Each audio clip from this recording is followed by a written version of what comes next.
Welcome to Canna Talk on In the Weeds Prohibition Talk Radio. My name is Nurse Mark, and I am here with Cannabis Nurse Sherry, and we are from The Green Nurse. Every month, we cover health awareness topics and we bring you endocannabinoid system education. As cannabis nurses, we want you all to understand how the endocannabinoid system plays a vital role in all areas of our lives and is truly the key to optimal health. Mark, what is one of this month's health awareness topics? Well, Sherry, April is Autism Awareness Month. Now, it's known as Light It Up Blue, which is in recognition of people with autism and those who love and support them. So light up with kindness to create a more inclusive world for people with autism. Listen, it's time to recognize those who are affected by autism, and it's time to help improve the journey of those who struggle with sensory overload. Autism and pervasive developmental disorders is also known as autism spectrum disorder, infantile autism, and child onset autism. In 1975, 1 in 5,000 children were diagnosed with autism. Today, 1 in 54 children are affected by autism.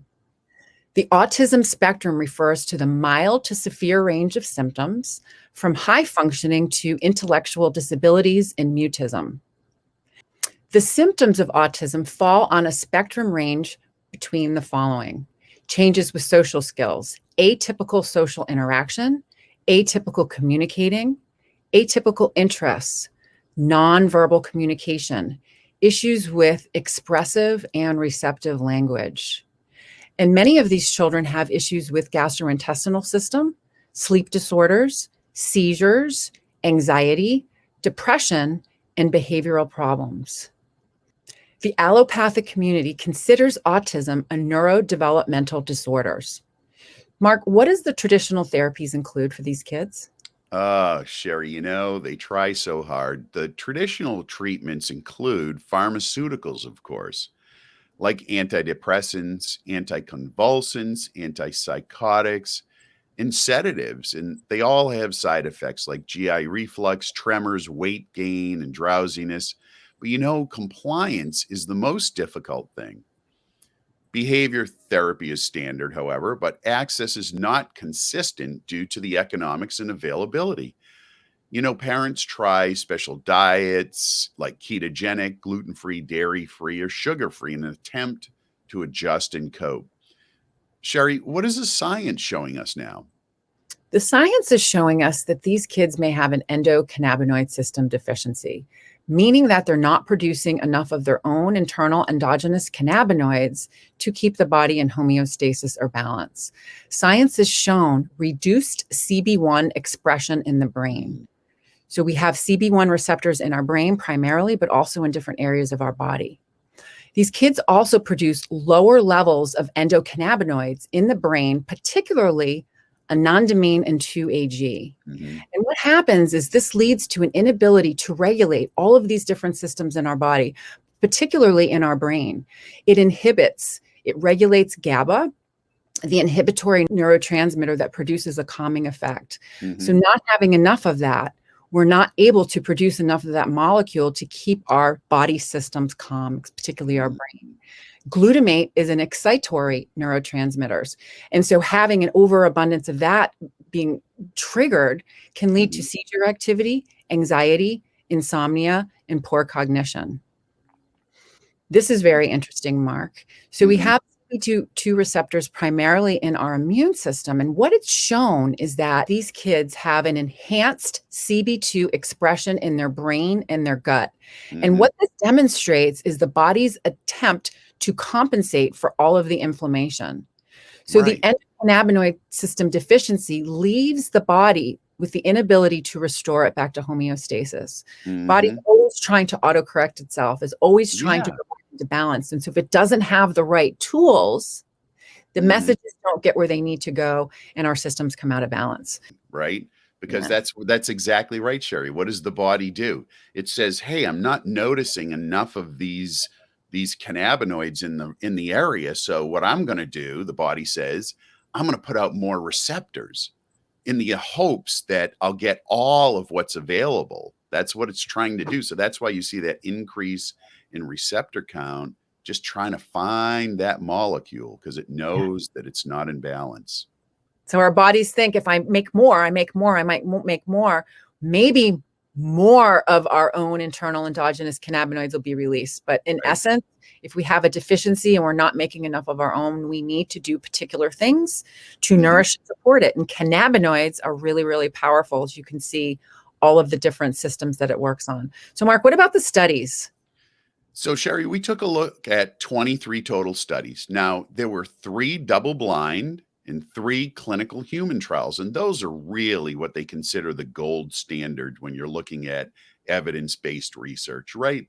So, what were the study results that they found? Well, 90% of the time it was overall positive.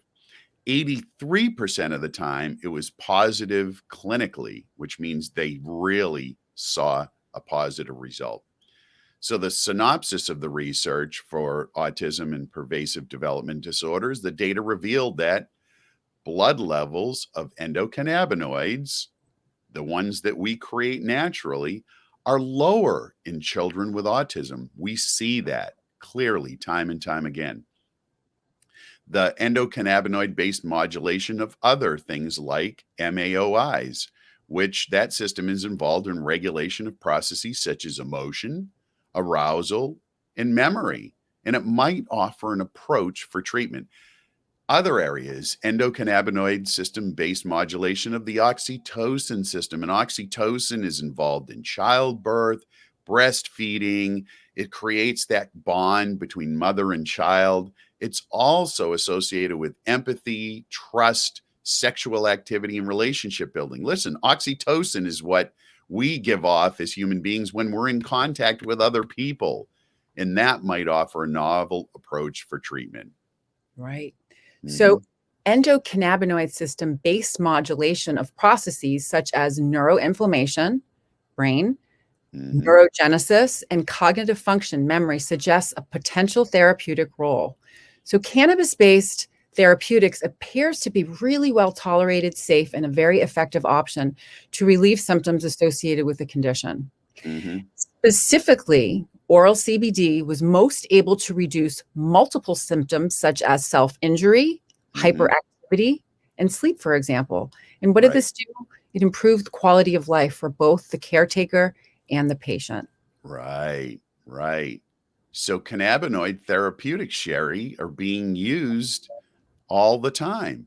And one story that I tell from a trip that I took to Israel, which is, of course, the epicenter for all things cannabis research, was that one of the major researchers told a story about treating a young man with autism. He was in his late teens, and he was not able to be at home with his family because he was very violent. And that was how his autism manifested. And so they had treated him effectively with a particular variety of cannabis, and he was able to be at home with his family and with his loved ones. But then that particular manufacturer did not have a crop come through. It had failed. And so that was not available at that moment in time. They tried that to use one that was as close as possible, but it did not work. And that child unfortunately attacked his mom and physically hurt her and had to be removed Mm, until the next crop of the cannabinoids that worked for him were available. When he was back on it, Sherry, he was back at home with his family. So, what the phytocannabinoids, the ones from cannabis that we use to supplement what we make, include CBD, CBG, CBN, THC, and THC.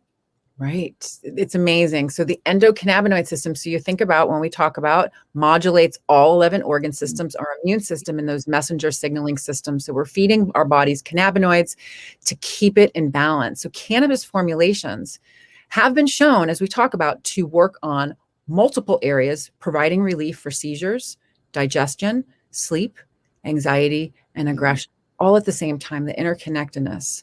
And so Yeah. with kids, right, they need a toolkit. You just can't give it to them one way, right? So when we're Right. looking at all the Yeah. different things that these kids have, they need a toolkit of oils.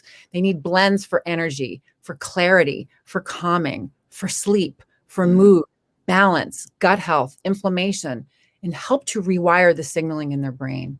Right. And when we talk about dosing, we're looking at many variables because all of those areas are affected.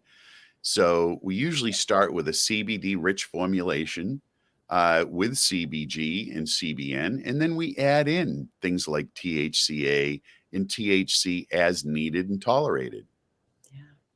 So dosing times, methods, amounts, and how often is different for each person.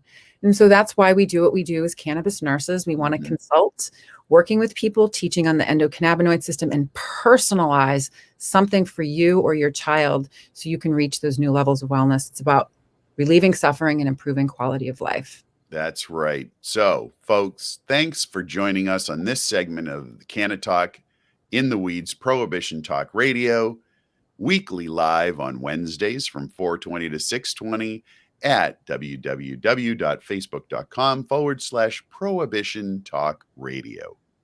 Absolutely. And remember, if you're interested in having a consultation, contact us at www.thegreennurse.com. And remember, it's about living your best life.